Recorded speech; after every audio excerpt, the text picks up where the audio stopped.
Welcome to the journey of the Tlingit Warrior. They came from the land of the Alaska clans, were warriors right from the start, and the Tlingits would come to the beat of their drum and live to the beat of their heart. Past fighting was done using arrows and gun. Spears were sometimes employed. Fights before guns meant going one-on-one, where blades were weapons of choice.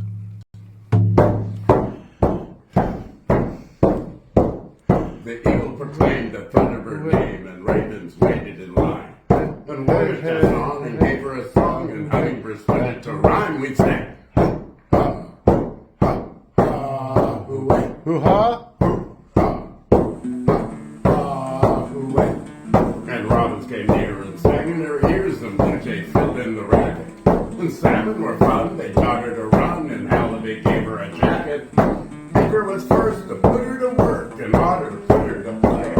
And porcupine quills would give her some skills. Bees would chase her away, we sang. Hoo-ha,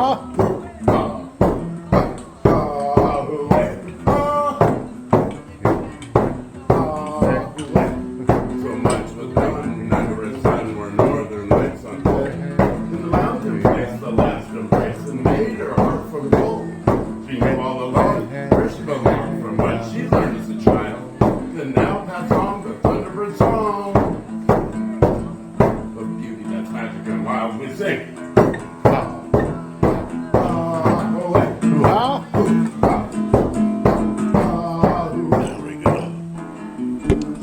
Hello and welcome everyone. Welcome to Tlingit country. My English name is Johnny B. That's what they call me, Johnny B. My Tlingit name is Daku Dane. Daku Dane Yuchat Duayasa means my name in Tlingit is Daku Dane. Shanku Khedi Ayakat.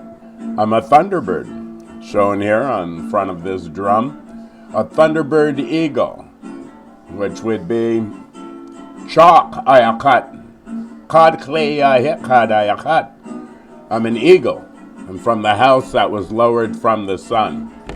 Kasuwa, hey, where are you folks? Where are you? Kuanina. Kuanina. Come on up. Come on up and visit. We'll talk. We'll talk of victories. Talk of victories past. The Tlingits are a warrior society. And whether it be the men or the women, they stood side by side as warriors in an endless quest to save our Hani, which is our homeland. Whether it was the battle with the mind, whether it was using your body as the weapons of war. For centuries, the Tlingits held down this homeland, which stretches 200 miles north of where I'm sitting to 200 miles south to Ketchikan of where I'm sitting. That's half of the northwest coast. From Ketchikan to Seattle is the other half.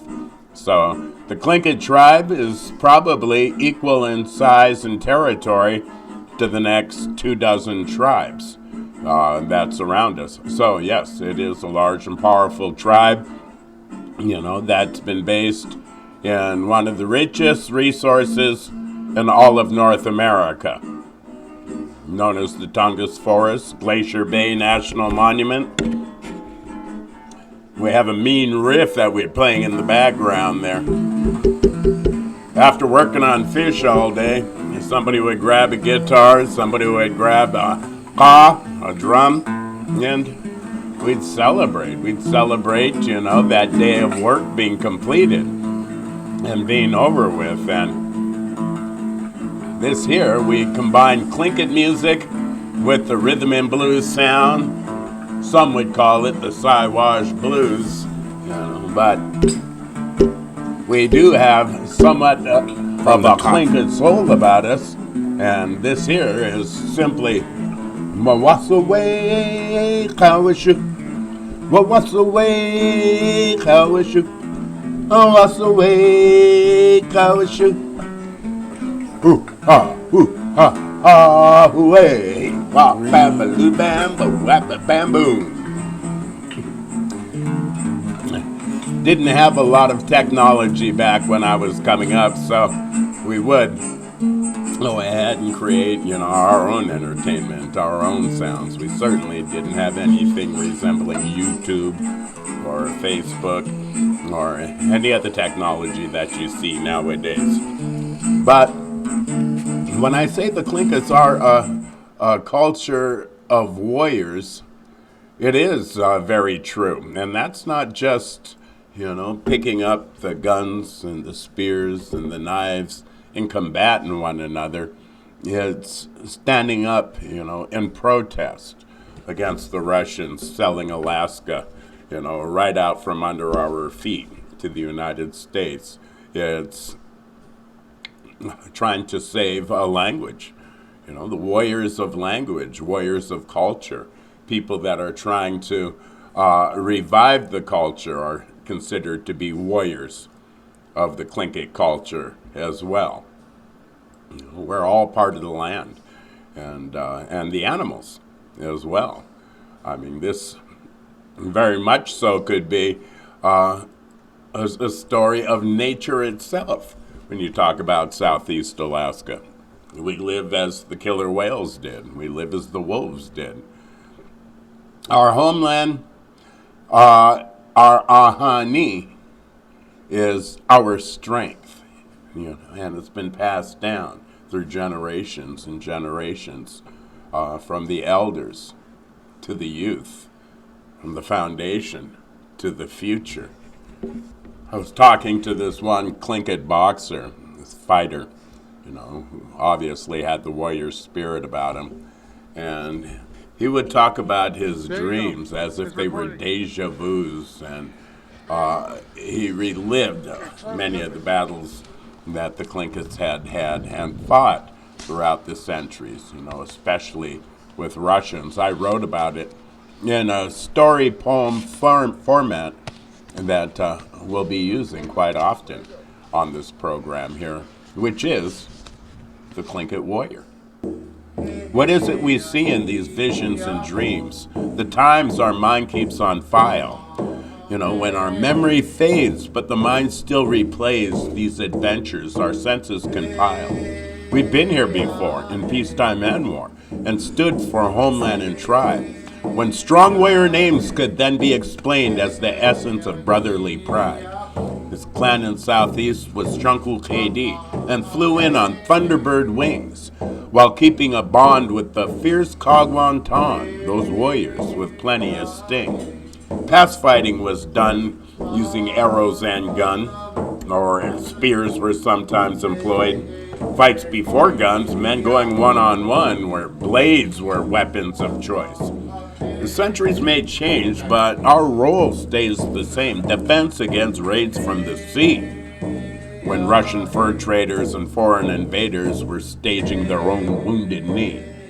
The Kodiak tribes were trying to survive by hiding their families in caves, then died by the thousands on Refuge Rock Island or taken as hostage and slaves. Then word came down, now Tlinkits must bow for a czar who now owned their lives. The men were to serve with their labor and work, while their women were taken as wives. So the peace didn't last, whether present or past. There was always that challenge for honor. And the fact still remained that in Ikahat veins was the blood of the wolf from his father. He'd lead his own pack and prepare to attack on behalf of relations in need. The Kiksadi clan were fighting for land, and their village was under some siege. And so these heathens came forth from their plunders up north, and there's no way the Tlinkits would run. To the Russian surprise, unlike other tribes, Tlinkits attacked them with guns. So the slabs in this fort were put to the torch. Their rule was put to the flames. A hammer and knife helped carry that fight, and the Tlinkits had carried the day. Great battles were fought there on the same spot. Russians were routed again. The enemy is gone, but will still coming along for a land that will always defend. Our Tlingit brothers will see you through trouble.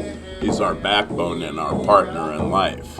And that Ikahat name can now be explained as our warrior and our dog in the fight.